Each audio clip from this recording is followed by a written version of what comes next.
Welcome back to our garage slash shop here in the northern reaches of the Midwestern territories. We have run into the official beginning of the winter season, which doesn't make garages very warm or pleasant to work in, and so in an effort to continue our modification, what we're going to do today is insulate and hopefully seal up the garage door a little bit, hopefully holding in some heat so that we can continue things on our build of the El Grande.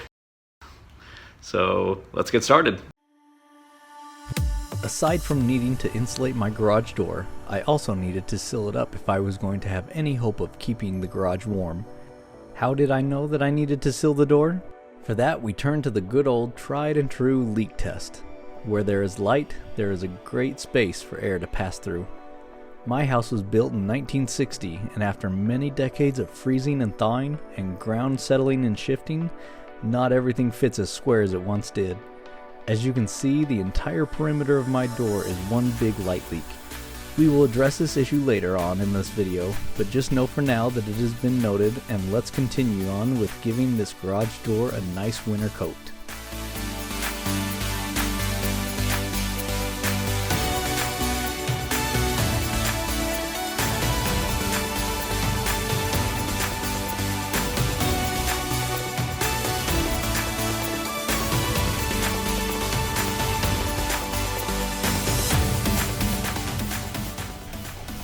At the moment, my garage is kind of a mess, but we've got the insulation for the door, I should say. Fiberglass insulation to put in the door, and we have this nifty little sill put on the outside to hopefully keep heat from escaping through all those light cracks that I showed you earlier. Most garage door panels are the same from top to bottom, but the side-to-side distance will change based on the width of the door and the manufacturer. So remember, measure twice, cut once. Open up the box to reveal the contents, and you should find some sort of attachment hardware to hang the insulation to your door. In my case, there were these little wire rods that had a base plate with very sticky double-sided tape adhered to them. Remember to wipe down the parts of the door where you plan to attach the hardware. Also, be sure to dry the area as well. The glue on the tape didn't work too well while it was cold, so I pulled out my heat gun and heated the glue and the garage door where I would be placing the rods. As the glue cools back down, it will make a very tight bond between the rod base and the garage door.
Since the kit that I bought comes with fiberglass insulation, it needs to be unrolled in preparation for cutting the strips to fit inside the panels.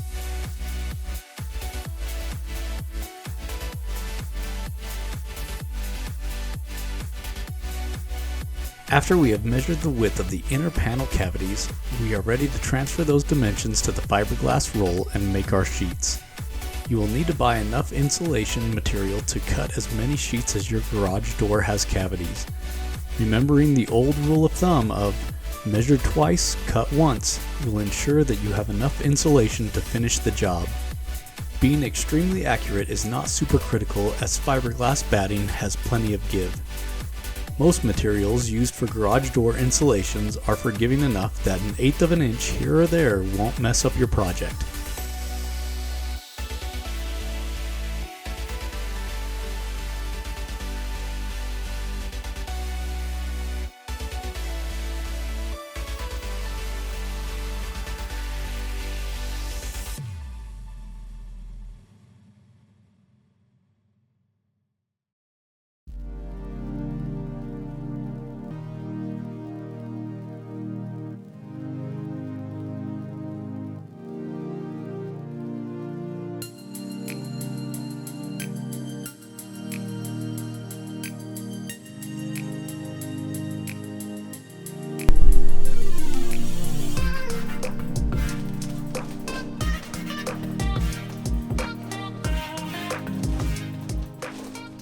With our sheets cut from the roll, and our garage super excited to receive its new winter coat, we are ready to mount the sheets into their new home on the door using the metallic rods that we glued to the door panels earlier.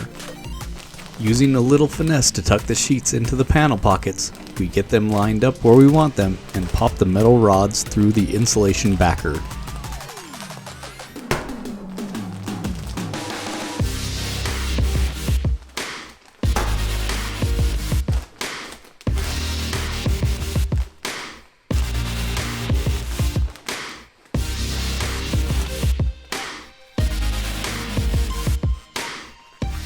Next, you will want to cut the rods down to size using some wire cutters.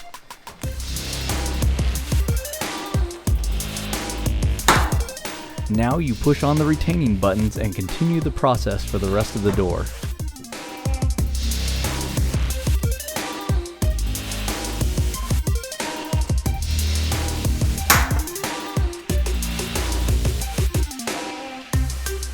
At this point, I think you get the idea, so engage time lapse.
There it is, insulation done.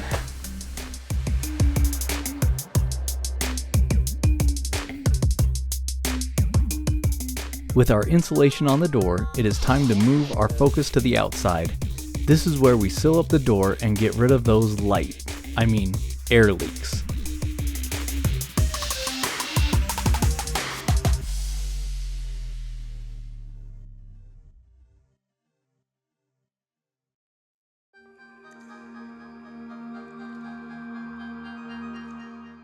Moving to the outside of the garage door, we measure around the frame so that we can cut out our weather strip to the correct lengths.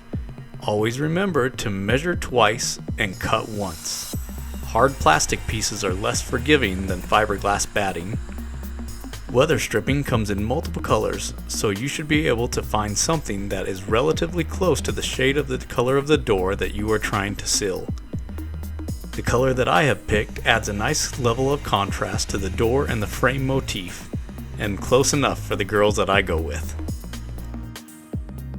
We hang the weather stripping using sheetrock screws. I tend to like the 1 1/4 length screws, but you can use whatever is long enough to go through the weather stripping and into the garage door casing.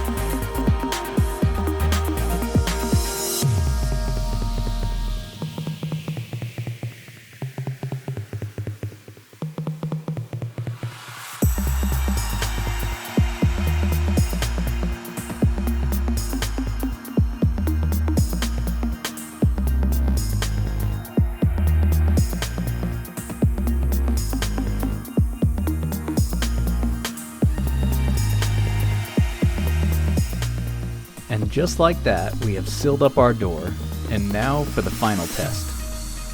No light.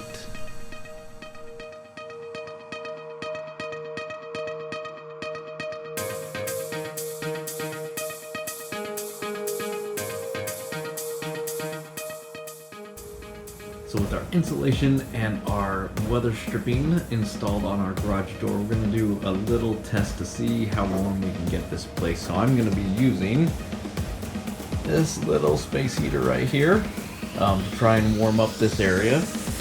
And to start off kind of with a baseline, so the door's been closed for a while and we have this fun little old thermometer that tells us it's about 44, 45-ish in the garage.